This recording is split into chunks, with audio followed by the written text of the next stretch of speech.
대전, 세종, 충남 현안과 이슈를 진단하는 5시엔 대세남. 안녕하십니까. 5시엔 대세남 김영선입니다. 한 여행 플랫폼 앱에서 조사한 바에 따르면 응답자의 72.3%가 이번 추석 명절 징검다리 휴일에 연차를 사용해서 최장 10일간의 연휴를 계획했다고 합니다. 연휴가 최대 9일이었던 지난해 같은 조사와 비교하면 9.2%포인트 증가한 수치입니다. 이 앱의 주요 사용자인 젊은 층에서는 가족들은 굳이 명절이 아니어도 볼 수 있다.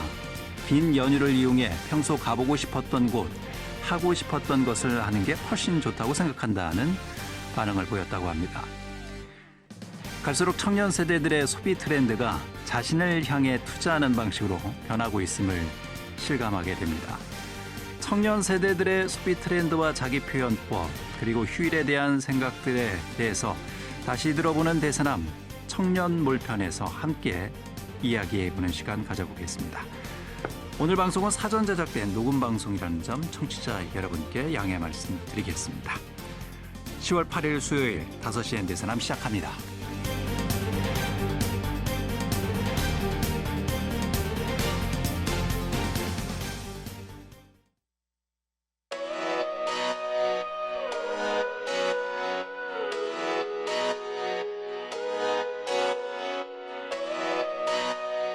다섯 시엔 대세남은 여러분의 참여와 제보로 이루어집니다.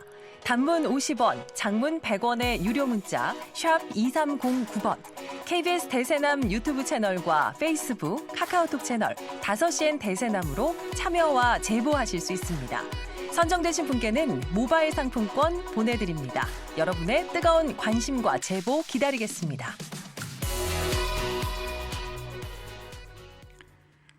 5시엔 대세남 추석 연휴 특집, 오늘은 다시 들어보는 대세남 청년 몰편 함께합니다.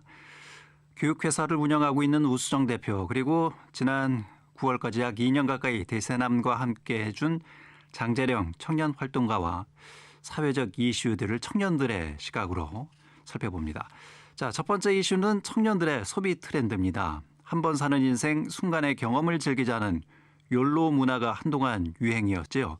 욜로가 점차 사그라들면서 등장한 소비 트렌드가 요노입니다. 요노라는 소비 트렌드는 무엇이고 또 청년들은 어떻게 받아들이고 있는지 함께 들어보겠습니다. YOLO, You Only Live Once, 한 번 사는 인생 순간의 경험을 즐기자, 이런 문화인데요. 자신이 가치 있다고 여기는 것에 아낌없이 소비를 하는 것이 특징입니다. 한동안 이런 YOLO가 대세였다면 최근에는 실용적인 소비를 중시하는 YONO 소비 트렌드가 떠오르고 있습니다. 청년들의 소비 문화 YONO로 바뀌고 있는 것 맞습니까? 어떻습니까? 이게 욜로하고 요노가 반반씩 섞이는 형태로 움직이는 게 아닌가 생각을 하는데 그 예전 욜로는 이제 You Only Live Once라는 뜻으로 한 번 사는 인생 지금 즐기자라는 그렇구나. 표현의 뜻이 있었는데 그거랑 반대되게 요노는 이제 You Only Need One 해서 너가 필요한 건 이거 하나뿐이다라는 소비 형태를 나타내는 말인데 저는 처음에 You Only Need One이라는 표현 때문에 제가 하나만 이렇게 사진 않는데 그래서 저는 요노족이 아니라고 생각을 했거든요. 근데 여기 사례 중에 하나가 뭐 마트에 가서 파스타면 하나를 사도 뭔가 그램당 가격이나 성분표를 같이 보는 것처럼 하나를 사도 좀 현명하게 판단하고 구매하려고 하는 것도 그 요노족의 소비 형태에 해당된다라고 해서 어쩌면 나도 맞겠다라는 생각을 좀 했습니다. 우수정 센터님. 저는 이 단어를 듣기 전에 제가 욜로가 아니라는 것을 깨달았던 순간이 있었는데요. 우리 욜로족의 약간 대표 명사는 호캉스, 호텔에서 이제 바캉스를 즐기는 문화, 그리고 내가 언제든지 원할 때 사고 싶은 플렉스, 이런 게 되게 욜로족의 대표적인 단어였다면 제가 어느 순간부터 호캉스를 안 하기 시작했어요. 필요 없다. 예. 부질없다. 굳이 뭐하러 이렇게 비싼 돈을 들여가서 내 하루를 이렇게 투자하는 게 맞는가? 예. 차라리 이걸로 조금 더 다른 걸 할 수 있지 않을까라는 생각을 했던 적이 딱 작년 예. 말이었고요. 얼마 안 된 것 같아요. 그리고 네. 이사할 때 제가 참 이렇게 살면 안 되겠다라고 느꼈던 게 정말 이사할 때 버리는 짐들이 너무 많습니다. 예. 그때는 내가 갖고 싶어서 샀는데 그 가지고 싶었던 것들이 다 버리게 되는 걸 보면서 더 이상 소비를 이렇게 하면 안 되겠다라고 느꼈던 그런 순간들이 있는데 예. 그런 순간들이 이제 요노족으로 가는 길인 것 같아요. 근데 요즘 요노족들은 더 특별하게 조금 더 가성비를 따지고 더 나에게 실용적인 것들을 찾아보고 내가 굳이 필요하지 않은 것들은 사지 않는 그런 예. 소비 문화인 것 같습니다. 그래서 요즘 점점 주변 친구들도 그리고 저도 예. 그렇게 좀 변하고 있지 않은가라는 생각이 좀 듭니다. 그럼 이제 우수정 전 센터장님께서는 욜로족이 아니셨지만 요노족으로 넘어오신 지 이제 몇 달 되신 거고. 네, 실제로 뭐 욜로족과 요노족이 누가 맞다 틀리다를 얘기할 수는 예. 없지만 다 본인들의 이제 소비 습관에 맞춰서 살기도 했고 혹은 본인들의 원하는 형태의 소비를 하긴 했었지만 예. 요즘 특히 더 경제가 어려워지기도 하고 청년분들도 그 욜로족이라는 게 내가 그 정도의 부를 축적하고 났을 때의 욜로를 해야 되지 지금 당장 나의 미래가 보장되지 않았을 때 소비를 하는 것은 좀 두려운 일이다라는 것들을 알게 되는 시기인 것 같습니다. 그러니까 이제 그 전에 한 번 더 생각을 하고 합리적인 소비를 또 하는 것이 요노라고 본다면 지금 요노의 소비 문화가 확산되고 있는 그런 이유를 저희가 따져본다면 뭐 경제적인 이유도 말씀해 주셨지만 어떤 게 있을까요, 장재룡님? 말씀해주신 대로 경제적인 이유가 가장 크다고 또 생각이 들고 그런 거 외에도 사실 예전에는 다른 나라를 저희가 여행을 가도 예. 환율이 그 우리나라 화폐가 좀 더 이익인 경우가 많았어가지고 어렵지 않게 뭐 예. 동남아 여행이라든지 일본 여행을 갈 수 있었는데 요즘에는 여러 가지 정치적인 예. 사건이나 국내외적인 사건들로 인해서 환율이 많이 왔다 갔다 하잖아요. 그렇죠. 그래서 욜로 소비의 대표적인 걸로 이제 소개가 되는 이제 여행이나 이런 것들도 좀 많이 줄어드는 것 같습니다. 예. 저는 딱 그 하나인 것 같아요. 욜로 할 돈이 없습니다. 네, 진짜 돈이 없고 예. 쓸 돈이 점점 사라지고 있기도 하고 특히 이제 청년분들의 저축 비율도 점점 낮아지고 있습니다. 예. 우리나라에서 되게 좋은 그 저축 정책들이 많잖아요. 예. 얼마씩 월 납입. 근데 이 월 납입을 몇 개월 동안 못하는 청년분들도 굉장히 많고 고금리, 고물가 시대 그리고 고환율 이렇게 해서 쓰리고 삼고 시대가 요즘에서 계속 나오는 그런 단어들인데 예. 그러니까 살기 위해서 청년분들이 욜로에서 요노로 바뀔 수밖에 없는 현실이지 않을까라는 생각이 듭니다. 근데 요즘에 이런 소비 문화가 좀 확산하고 있어서인지 뭔가 사고 싶으면 중고거래 시장도 조금 활발하게 이용을 한다고 하더라고요. 맞습니까? 어떠세요? 저도 예. 되게 좋아하는데 생각보다 찾는 거를 검색했을 때 예. 있을 확률이 높아요. 뭐 예를 들어서 요즘 유행하는 운동화라든지 뭐 내지는 특정 제품을 찾기 힘든데 예. 검색하면은 동네 내에 있는 경우들이 있거든요. 근데 사기 당하기도 쉽기도 예. 하고 또 찾아서 안 나오는 경우들도 많아서 구매를 잘 안 하게 됐었는데 예전에 비해서 요즘에는 훨씬 더 원하는 상품들도 많고 또 예. 저도 물건을 많이 팔거든요. 그래서 제가 올려놓는 것도 많다 보니까 아무래도 제가 파는 물건도 젊은 사람이 쓸 확률이 높고 그러다 보니까 항상 거래를 나가면 제 또래 분들이 나오세요. 그래서 말씀해 주신 대로 MZ세대도 가성비 있게 구매하는 예. 거를 좋아한다고 느꼈습니다. 그 실제로 네. 그 1,000원짜리 샵은 지난해 처음으로 연매출 4조 원을 넘었고 저희가 예. 1,000원짜리로 한 3만 원어치 산 거가 예. 이렇게 4조가 넘을 정도로 그러니까 저렴한 가격을 앞세운 브랜드들이 점점 더 상승세를 띠고 있는데 예. 저도 아까 그 중고거래를 얘기해서 말씀드리면 절대 안 하는 주의예요. 저는 사실. 중고거래를 잘 안 하자 네, 이런 저는 주의시군요. 좀 그 심리적인 불안감을 제가 가지고 가는 게 너무 싫습니다. 누가 썼는지 모르고 내가 이거를 제대로 샀는지 알 수 없고 예. 사기를 당할 수도 있고 실제로 주변에 중고거래 사기가 워낙 많기도 그렇죠. 했었고 그래서 되게 불안한 요소였고 차라리 주자. 편하게 누군가에게 주자. 그리고 나눔을 하자. 나는 새 걸 사고 이런 주의였는데 예. 제가 이번에 이사를 하면서 처음으로 그 중고거래 사이트를 이용해서 제 물건들을 팔았습니다. 원래는 누군가한테 그냥 예. 줄 수 있는 것들도 적어도 1,000원, 뭐 5,000원, 10,000원 예. 이렇게 해서 모은 돈이 생각보다 큰 성취감을 가지게 되더라고요. 근데 제가 이렇게 변하는 걸 보니까 다른 사람들도 누군가는 이렇게 중고거래를 이제 더 많이 이용할 수도 있겠다. 예. 그만큼 살기가 어려워지지 않았나라는 생각이 들고, 그러니까 예전에 욜로족 같은 경우에는 1인 가구가 점점 많아졌었고 예. 내가 혼자서도 잘 먹고 잘 살 수 있는 것들을 보여줄게 라는 그 나에게 초점이 맞춰져 있는 거는 동일한 것 같지만 예. 지금의 나에게 초점이 맞춰져 있었던 건 욜로족들의 약간 특징인 것 같고 요노족은 미래의 나에게 초점이 맞춰져 있는 거죠. 미래에 내가 어떻게 될지 모르니 지금 조금 더 아끼자. 그리고 실제로 좀 유명한 화장품 같은 것들도 1,000원짜리 샵에서 다시 리브랜딩 해가지고 나오는 경우가 많은데 정말 품절입니다. 제가 그걸 찾고 싶은데 찾을 수가 없을 정도예요. 그러니까 요즘 제 친구가 딱 했던 말이 나 비싼 거 사가지고 내가 조금씩 쓰는 것보다 싼 거를 많이 사서 편하게 쓸래 라고 하는 게 요즘 딱 청년들의 마음이지 않을까 싶습니다. 예. 네.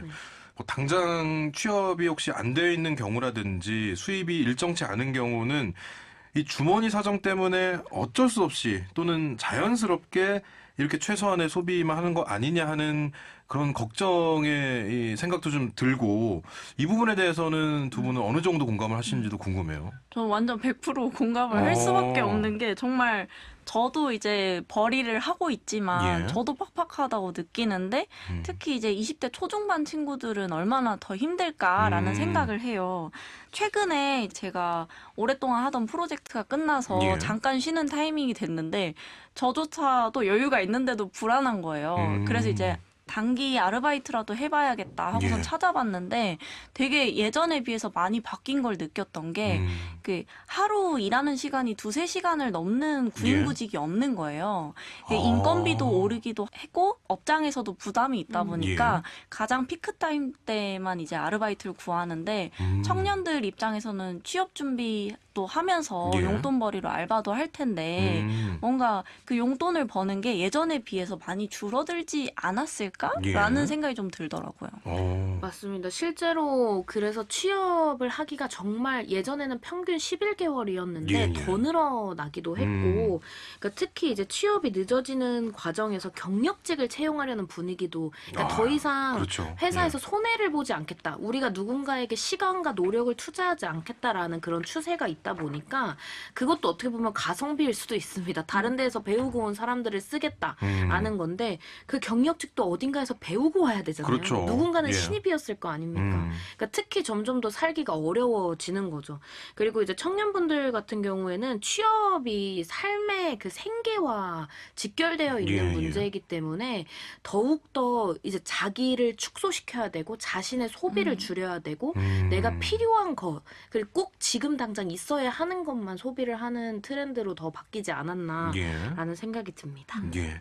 그런데 이 요노 소비와 좀 반대되는 소비 양극화를 청년 세대에서 보이기도 하는데, 뭐 프리미엄 디저트, 저희 프로그램에서 잠깐 이야기를 했었는데 40만 원짜리 케이크, 뭐 10만 원대의 빙수, 이런 것들은 뭐 줄을 서서 먹어야 될 정도로 동이 나는 경우가 있는데, 이런 경우는 어떻게 저희가 바라봐야 됩니까?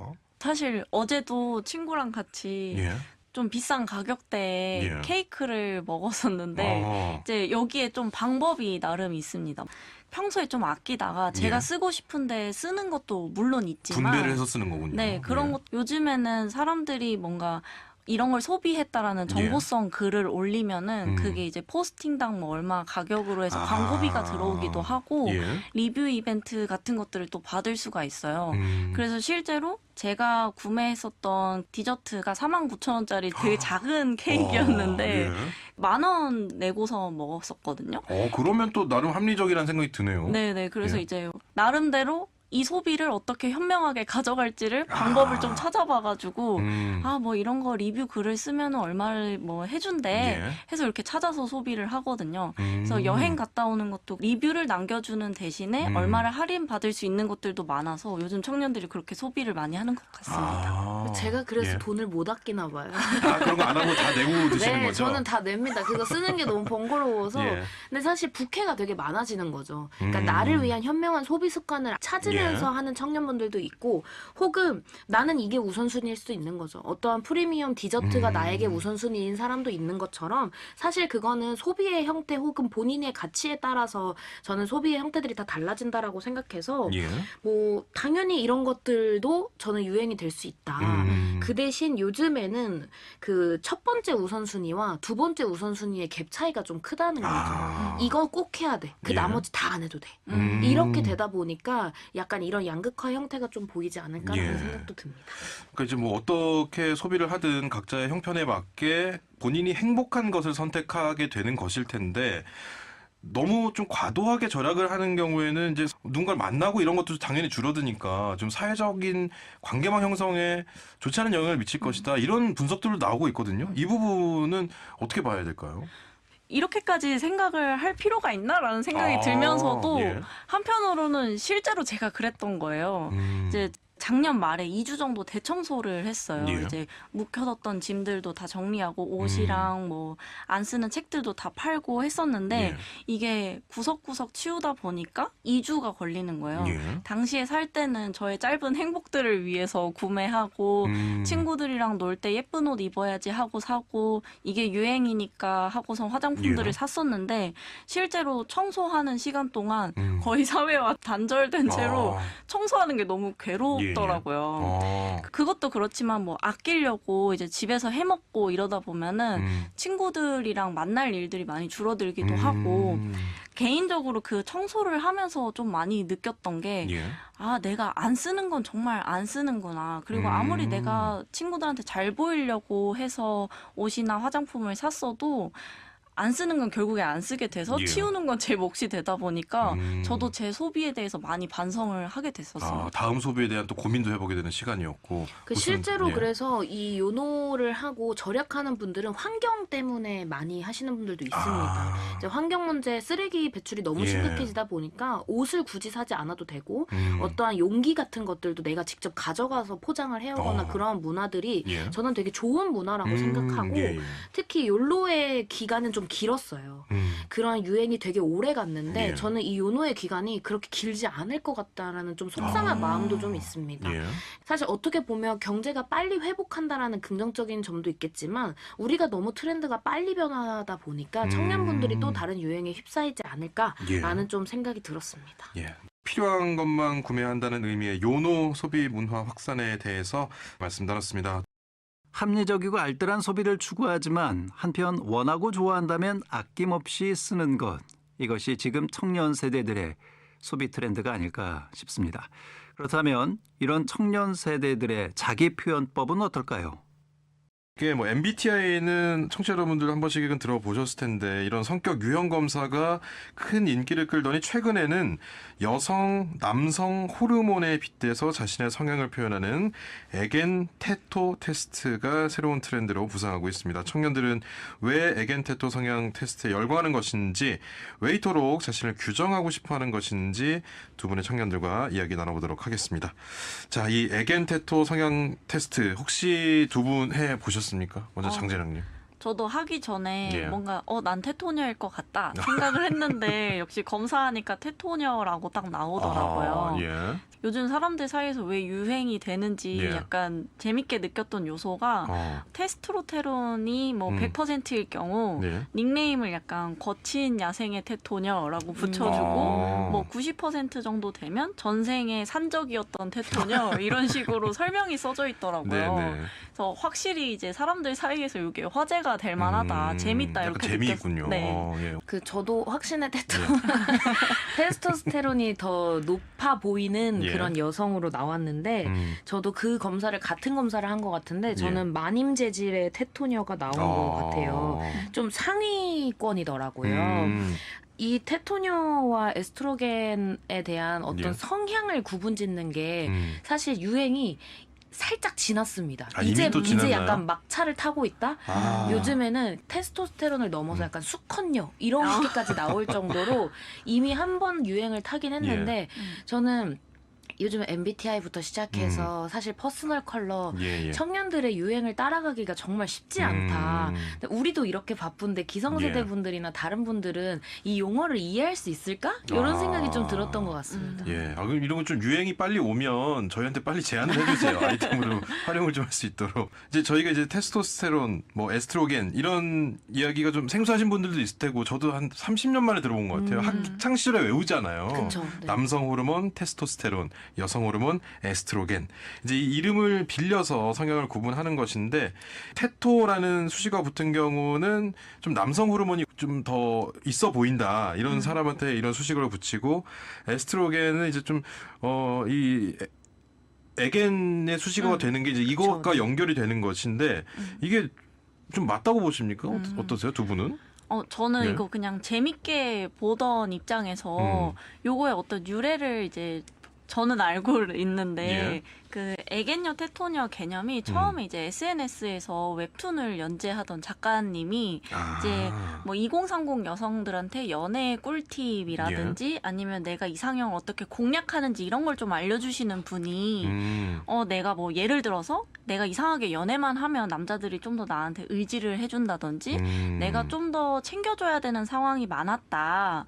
그렇다면 내가 좀 더 듬직해 보이는 테토녀인지 한번 의심을 해봐라 라는 취지에서 요런 것들이 이제 나오기 예. 시작했거든요. 그래서 요런 배경을 이해하다 보니까 나도 뭔가 이성을 만날 때 내가 운동도 좋아하고 의지할 수 있는 사람을 만나고 싶어. 그럼 어떻게 애견녀처럼 보일까 해서 이렇게 꿀팁들이 나온 걸 보면서 저도 한번 찾아보게 되더라고요. 예. 내가 테토녀일까? 애견녀일까? 이런 것들 찾아보면서 그래서 아마 이런 호르몬을 약간 별칭처럼 붙인 예. 것 같습니다. 그러니까 저도 사실 완전한 재미로 좀 바라봐야 된다라고 생각을 하기는 하는데 이게 어쨌든 고정적인 성의 역할을 구분짓는 전 단어라고 좀 생각을 하거든요. 예. 그거를 한 번 더 이제 바꿔서 좀 더 남성성이 강한 여성, 여성성이 강한 남자 이런 식으로 많이 표현을 하게 되는 거잖아요. 예. 뭐 목소리가 크거나 원칙을 잘 따르거나 뭐 혼자보다는 친구들과 다니는 걸 좋아하거나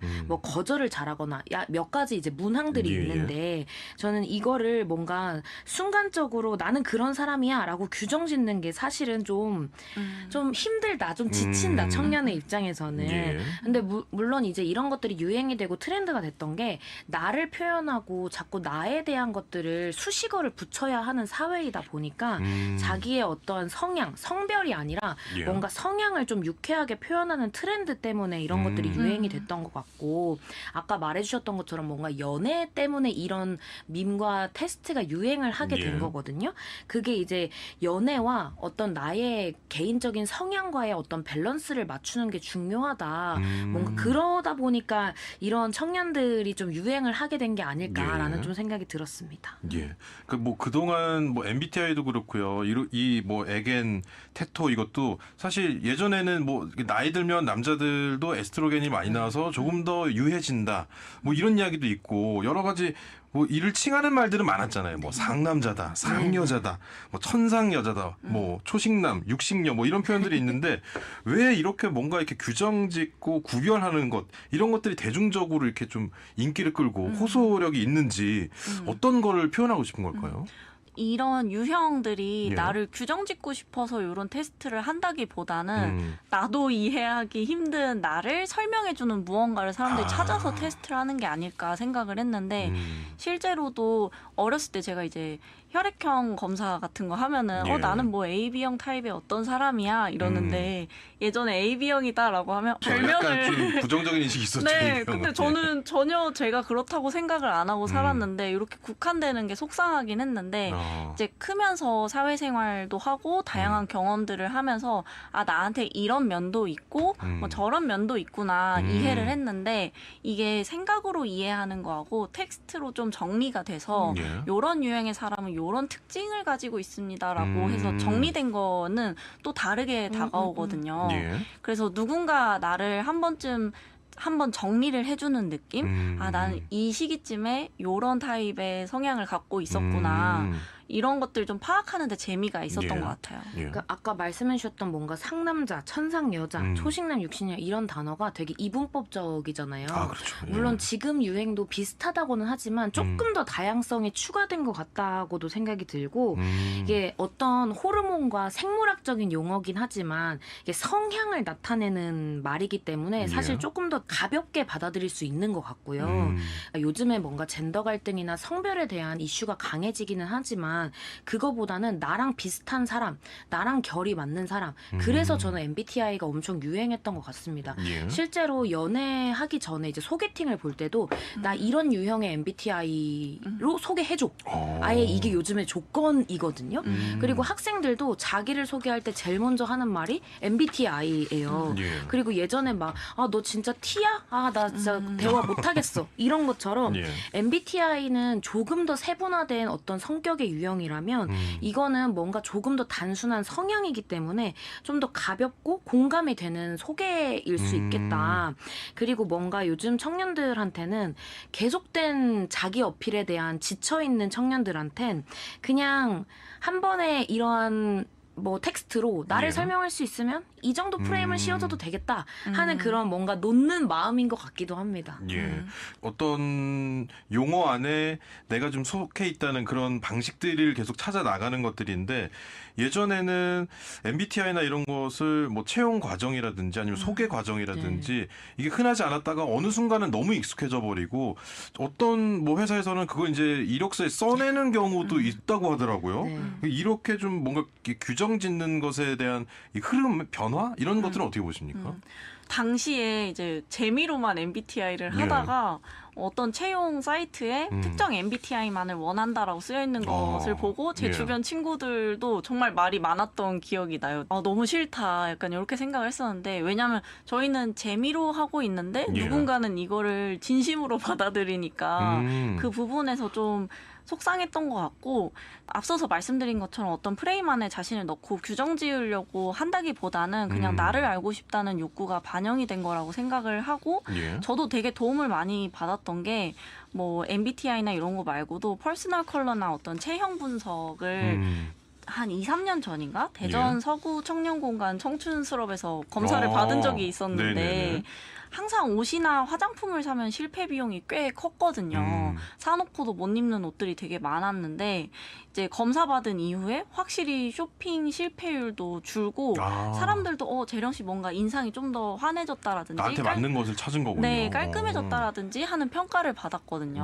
제가 평소에 스타일이나 이런 거에 관심이 있었더라면 조금 더 저한테 맞는 스타일을 그런 유형 분석 없이도 알았겠지만 조금 더 저한테 되게 편리한 유형의 검사 방식이다라고 생각을 해서 역시 그것도 재미로 보고 또 일부를 참고하는 방식으로 사용을 했었습니다.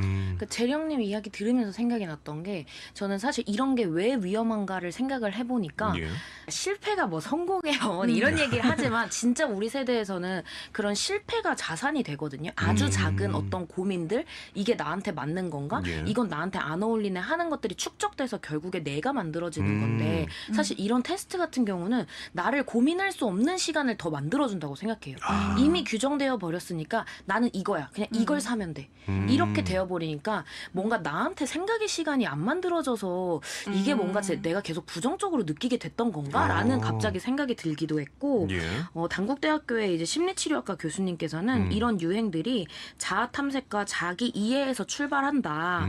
이게 다양한 개인의 특징을 가진 MZ세대가 자기를 이해하고 타인과의 어떤 관계를 맺으려는 태도가 트렌드 트렌드에 반영된 거다라는 이야기도 해주셨는데 실제로 청년분들의 어떤 모니터 조사에 따라 보면 20대, 30대 다 70% 이상이 나에 대해서 정확히 알고 싶다.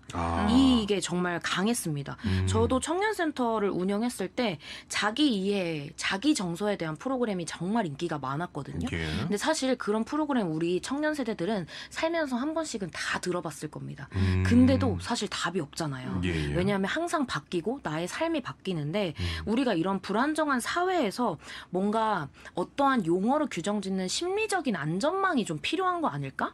이런 생각들 때문에 뭔가 청년분들은 자꾸 이 사회 안에 이 소속감이 들게 하기 위한 예. 이런 테스트를 우리가 무의식적으로 하는 게 아닐까라는 좀 생각이 들었었습니다. 예. 그러니까 이제 말씀해 주신 것처럼 이렇게 뭔가를 규정하는 테스트가 단순히 이제 고정관념을 만들어내는 것도 그 안에 갇히게 되는 것 이런 것은 분명히 우리가 피해야 되는 그런 상황인데 애견녀는 좀 여성스러워야 되고 테토남은 뭔가 좀 주도적이어야 되고 약간 남성성이 더 있어야 되고 이런 것을 틀 안에 갖추는 게 되지 않을까 이런 걱정이 되거든요. 이 부분에 대해서는 어떻게 생각하세요? 저는 사실 크게 우려가 되진 않는 게 이렇게 주로 갇히는 분들이 대부분 이제 10대이거나 아니면 경험이 좀 많이 없는 20대 초반이나 사회 초년생일 경우에는 이럴 수 있다고 생각을 해요.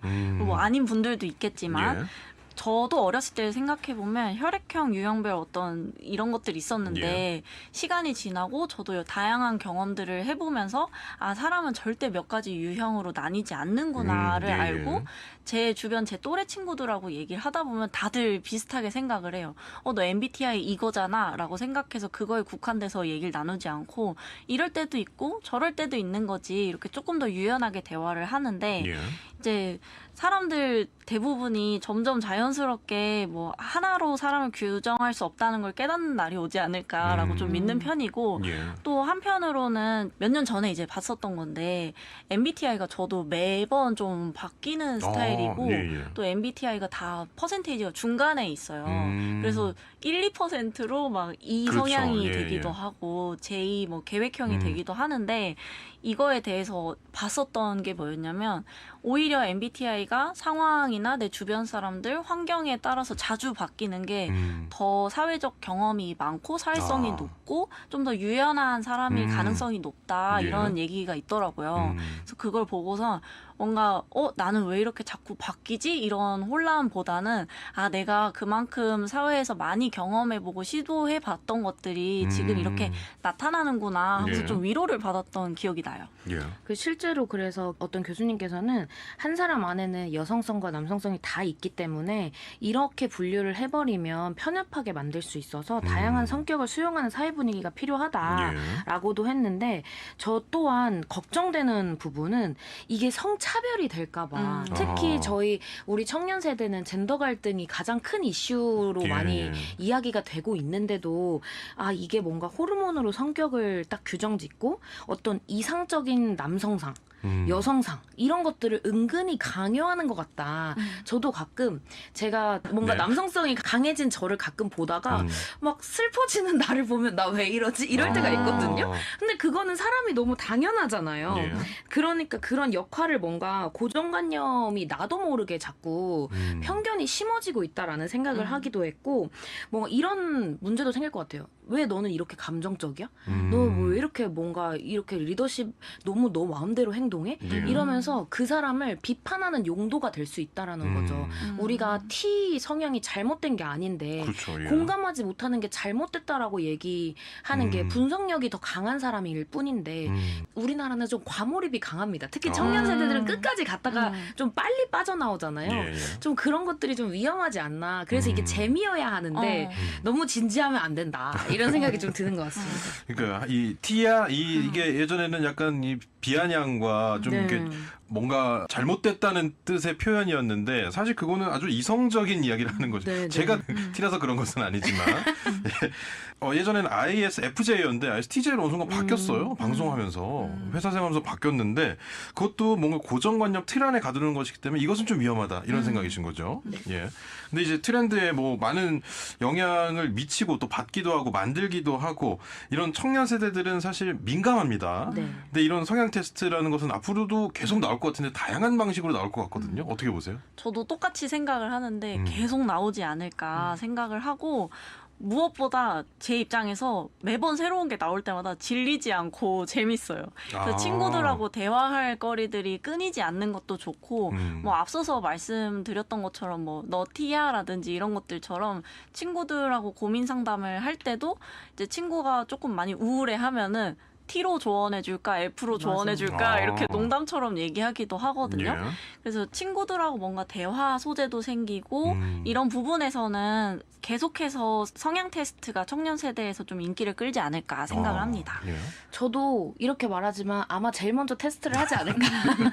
유행과 어떤 밈들의 너무 재미와 쾌락을 예. 느끼는 사람들이 너무 많고 저 또한 그렇기 때문에 가볍게 소비하지 않을까. 그리고 그런 것들을 뭔가 주제로 또 심도 있게 이야기하는 날이 가끔씩은 오지 않을까라는 생각을 하고요. 청년들 사회에서는 어떤 사회적인 공감의 연결 수단인 것 같아요. 우리가 조금 더 쉽게 소개팅에서 요즘 제일 먼저 하는 말이 예. MBTI가 이렇게 이름보다 MBTI를 먼저 물어보는 사회가 됐단 말이죠. 그런 연결의 어떤 도구로서 사용하기에는 이것만한 건 없다. 이런 테스트만한 것들은 없다. 예. 그리고 요즘에는 뭔가 정답이 있는 시대가 아니라 다양성을 존중해줘야 하는 시대로 계속 바뀌어야 한다고 생각을 하는데 예. 그러한 바뀜이 뭔가 불안함을 해소할 수 있지 않을까라는 좀 긍정적인 기대도 해보게 되는 것 같습니다. 예. 에겐 테토와 같은 청년들의 자기 표현법에 대해서 말씀 나눴습니다. 추석 연휴 특집으로 보내드리는 5시엔 대세남. 여러분은 지금 다시 들어보는 대세남 청년몰 편을 듣고 계십니다.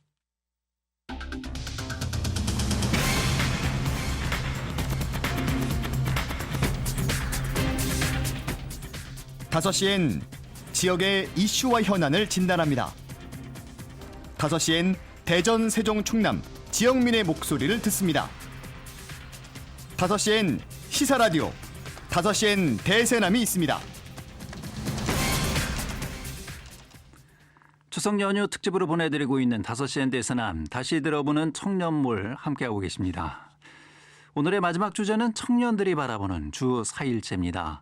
한 온라인 커뮤니티에서 주 4일제에 대한 의견을 물었더니 88% 이상의 직장인이 찬성이라고 응답을 했습니다. 청년들의 생각은 어떤지 함께 들어보겠습니다. 네, 최근 주 4일제 도입 논의가 활발합니다. 근로시간 단축을 통해서 삶의 질을 향상시키자는 취지, 공감을 하지만 산업과 직군별 특성을 고려하지 않은 획일적인 도입은 부작용을 초래할 수도 있다. 이런 우려도 제기되고 있습니다. 주 4일 근무제, 일주일에 4일만 근무하고 3일을 쉬는 제도, 많은 직장인들이 바라는 제도가 또 아닐까 싶기도 한데 실제로 한 온라인 커뮤니티에 주 4일제 어떻게 생각하느냐 이런 질문에 88% 이상의 직장인이 찬성이다라고 답했습니다.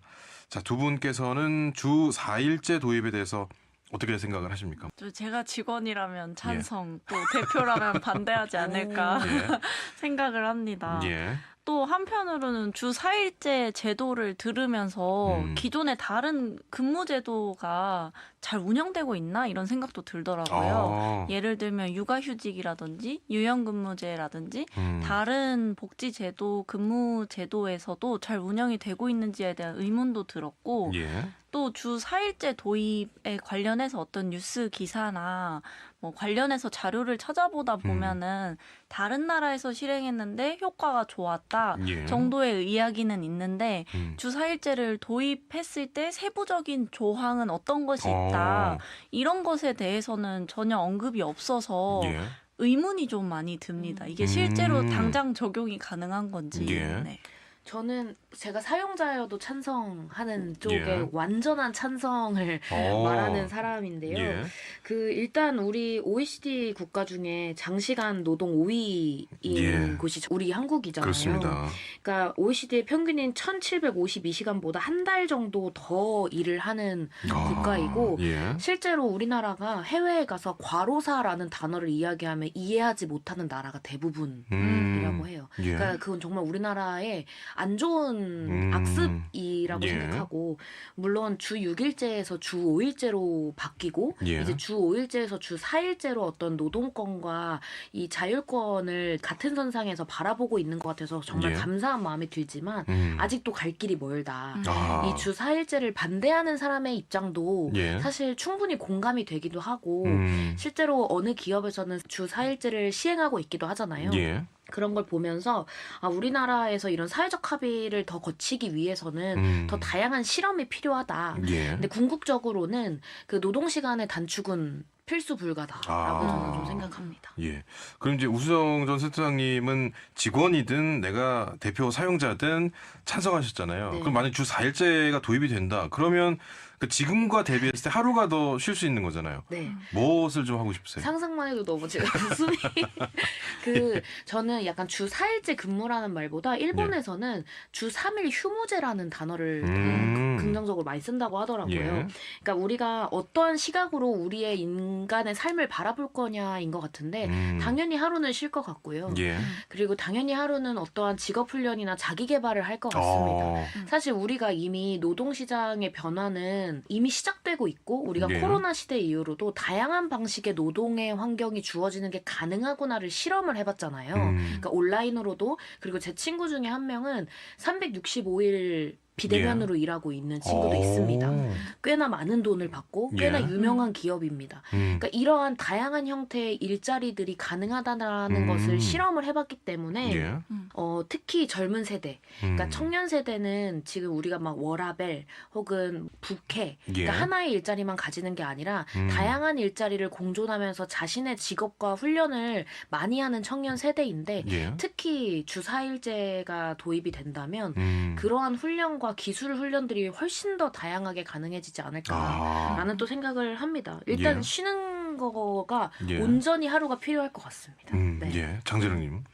저는 이제 직원의 입장에서 예. 사실 주 4일제 적용하는 거에 대해서 굉장히 찬성인데 직원의 입장보다는 사실 저는 프리랜서다 보니까 예, 더 예. 찬성을 하는 게 급여가 조금 줄어들더라도 고정 수익이 생기고 또 나머지 3일 또 내지는 퇴근한 이후에 제 시간을 활용해서 제 사업을 키울 수 있는 시간을 좀 가질 수 있기 때문에 프리랜서 입장에서 너무 환영을 하고요. 이 설문조사에서 살펴보면은 청년 세대 취준생 1,778명을 대상으로 예. 설문조사를 했을 때 주 4일제를 41%가 가장 인기 있는 근무복지로 뽑았다고 해요. 근데 여기에 결정적인 전제가 예. 급여가 줄어든다면 이라고 했을 때 예. 응답자의 54%가 다시 주 5일 근무를 선택했다고 하더라고요. 예. 저의 입장에선 사실 주 4일제를 해도 나쁠 게 없는 입장이어서 조금 더 찾아보니까 이제 한 플랫폼에서 Z세대를 대상으로만 조사를 했을 때 예.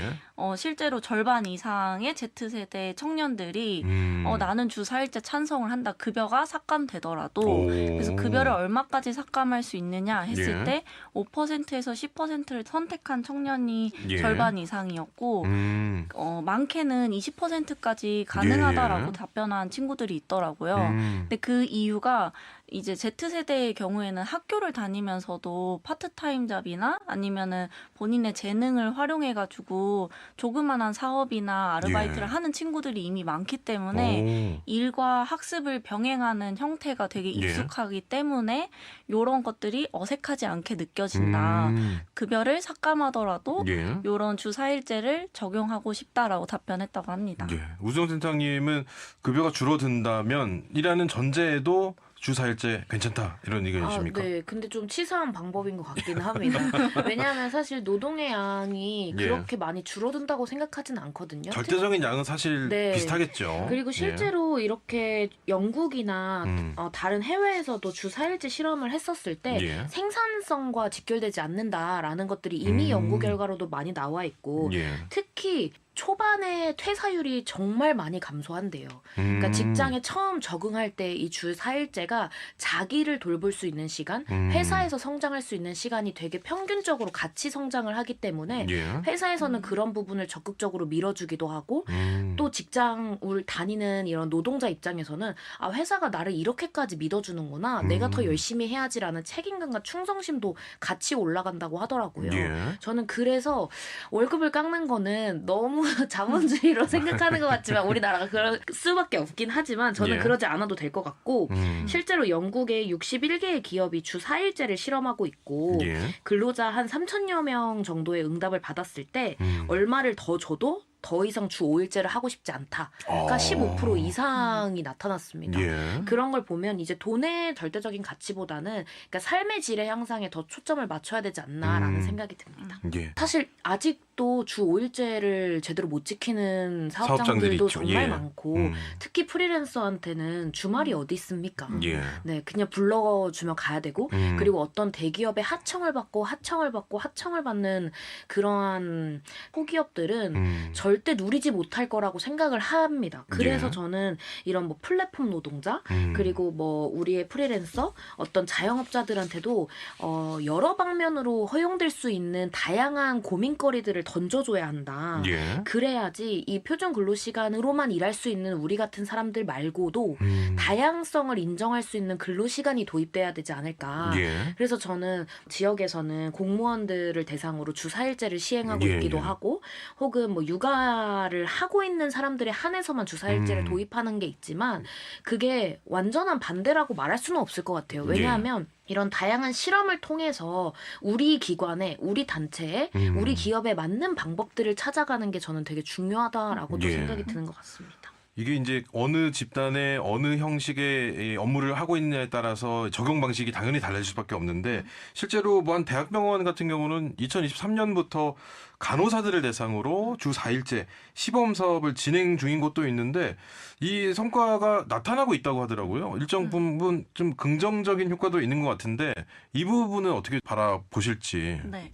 저도 해당 사례를 봤는데 설명을 해드리면 대학병원에서 입금 10%를 삭감하는 조건으로 간호사분들한테 주 4일제를 도입을 했는데 실제로 친절 건수가 55% 증가하거나 퇴사율이 낮아지거나 번아웃이나 수면장애와 같은 증상도 감소를 했다고 해요. 저는 이런 케이스가 주 4일제를 바로 도입을 해도 충분한 산업 분야라고 생각을 하거든요. 이런 분야에는 이게 가능할 것이다. 네. 그래서 업종의 형태나 노동의 형태에 따라서 다양한 방식들이 논의되어야 된다고 말씀을 하셨는데 현재 얘기하는 주 4일제가 바로 도입될 수 있는 형태라고 생각하는 건 이렇게 노동과 생산성이 1대1로 교환되는 형태의 노동직에 있으신 분들한테는 적용이 잘 된다고 생각을 하는데 대학병원의 간호사분들 경우에도 3교대가 기본이고 그렇죠. 밤낮이 자주 바뀌시니까 또 특히 여성분들이 많이 선택하는 직업인 만큼 이제 한 가정에서 엄마 역할을 하시는 분들도 많아서 당연히 주 4일제가 바로 적용됐을 때 좋은 효과가 나타난 거라고 생각을 합니다.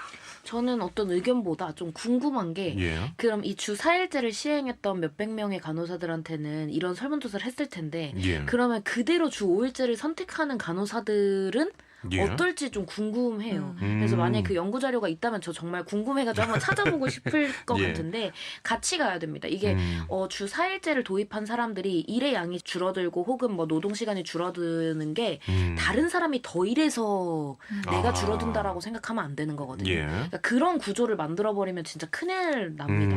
그래서 실제로 뭐 육아휴직을 가는 어떤 팀원의 팀에게는 뭐 월 10만 원씩을 더 준다는 기업들도 있어요. 그러니까 어떠한 대체가 좀 마련이 돼야 되고 사실은 주 5일제를 하는 분들에게 일이 더 가면 안 되는 게 당연하지 않을까라는 또 생각이 듭니다. 그렇다면 이제 전반적인 노동 이 환경, 우리나라의 환경을 봤을 때 주 4일제 도입 가능하다고 보십니까? 아니면 그래도 시간이 아주 많이 필요하다고 보십니까? 어떠십니까? 저는 이 주 4일제의 어떤 효과나 장점들에 대해서 국가가 어느 정도 주장을 하는 것은 맞지만 강제적으로 일괄 적용하기는 힘들지 않을까 생각을 하고 있고 미국의 경우에 기업과 주 정부가 자율적으로 도입하는 방식으로 운영이 되고 있는데 실제로 모든 근로자들이 주 4일제를 도입했다기보다는 기존 근로 시간을 40시간에서 32시간으로 낮춰서 유연근무제를 선택을 한다든지 주 4일제로 변경을 한다든지 자율적으로 적용을 하고 있는 형태라고 생각하거든요. 그래서 국내에서도 이렇게 살펴봤을 때 사례 중에서 주 4일제를 법으로 정한 것은 아니지만 이 기업에서 우리 회사의 노동량이나 아니면 노동 형태를 봤을 때 재택도 가능하고 주 4일제로 해도 업무량에 생산성에 크게 지장이 없다라고 판단되는 경우에는 적극적으로 도입하는 사례들이 뉴스에서 쉽게 접할 수 있더라고요. 저는 궁극적으로 이 주 4일제 도입이 되어야 되는 게 이제 사회적인 변화의 모습일 것 같아요. 이 변화이다. 사회 변화이다. 직장에 들어가면 세대 차이 경험할 수 있고 청년분들 퇴사율 굉장히 높고 특히 공무원을 평생 꿈이라고 생각한 청년분들도 거의 많은 분들이 퇴사하잖아요. 그러니까 그런 게 직장에서의 적응의 과정이 예전과는 달라졌다 이거거든요. 근데 저는 그거를 인정하고 받아들이는 그 과정이 굉장히 오래 걸릴 거라고 생각합니다. 그러니까 요즘 애들이 나약해서가 아니라 그런 노동을 바라보는 우리의 시선도 달라지기도 했고 기업에서의 바라는 것과 청년 세대가 바라는 것이 정말 다릅니다. 청년 세대에서 바라는 건 자율성과 자기 개발이 굉장히 중요하거든요. 이제 그런 것들을 기업에서 해줄 수 있느냐? 저는 그게 그 주 4일제로 가는 그 다름을 이해하는 게 뭔가 첫 걸음이지 않을까라는 생각이 듭니다. 어떤 부분을 좀 더 고려해서 추진이 됐으면 좋겠다. 청년 입장에서 바라는 점이 있다면요. 주 4일제도 굉장히 중요한 이슈지만 주 4일제 말고도 기존의 노동시간을 좀 더 줄여서 보장해주는 제도의 관점에서 생각해보면 좋을 것 같아요. 그래서 거기서 파생되는 육아휴직 제도를 쓰는데 눈치를 보지 않게끔 한다든지 내지는 유연근무제를 각자의 환경에 맞춰서 눈치 보지 않게 쓰게 한다든지 이런 것들에 대해서도 기존 제도들이 잘 운영되고 있는지에 대해서 검토가 필요하고 주 4일제까지는 아니어도 근무시간 축약은 필요하다라고 생각합니다. 사실 어떻게 청년의 입장으로 말하거나 혹은 직장인의 입장에서 좀 가볍게 말하면 기존에 하고 있는 행정 업무 조금만 줄여도 주 4일제 저는 정말 가능할 거라고 생각하지만 이런 것보다 어떤 전문가분이 논문을 썼던 걸 봤는데 그 다양한 사례를 실험해보는 사례가 축적이 일단 돼야 된다고 했고 중소기업이나 특히 뭐 공공이나 돌봄 같은 경우에서는 정부가 그 빈 시간을 어떻게 보존해 줄 것인가 이러한 고민이 정말 필요하고 특히 중소기업 같은 거나 혹은 아주 소기업에서 이렇게 시행하기에 너무 두려움을 느끼는 부분에서는 그렇게 뭐 주 4일을 하고 있는 그 하루에는 직업훈련을 해준다거나 정부의 패키지들을 다양하게 실험을 해볼 수 있다. 정말 중요한 포인트인 것 같아요. 그냥 단순히 우리가 법제화시켜서 이렇게 하세요가 아니라 그 공백을 어떻게 메꿔줄 수 있고 그 공백에서의 사용자가 피해보지 않고 노동자가 피해보지 않는 환경을 만들어야 될 것 같고 좀 마지막으로는 이미 주 5일제도 못하고 있는 그런 하청 노동자나 혹은 뭐 프리랜서 노동자를 위한 법제들도 빠르게 개선되어야 되지 않을까라는 생각이 듭니다. 주 4일제 도입에 관한 이야기 나눠봤습니다. 5시 현대사남 추석 연휴 특집으로 보내드린 다시 들어보는 청년몰 편 여기까지입니다. 내일은 마지막 순서로 다시 들어보는 환경 캠페인 편 방송될 예정입니다. 내일도 많은 관심과 청취 부탁드립니다. 오늘 마무리곡 패밀리 오브 더 이어의 히어로 준비했습니다. 이 곡 전해드리면서 저는 내일 다시 찾아뵙겠습니다. 지금까지 김현선이었습니다.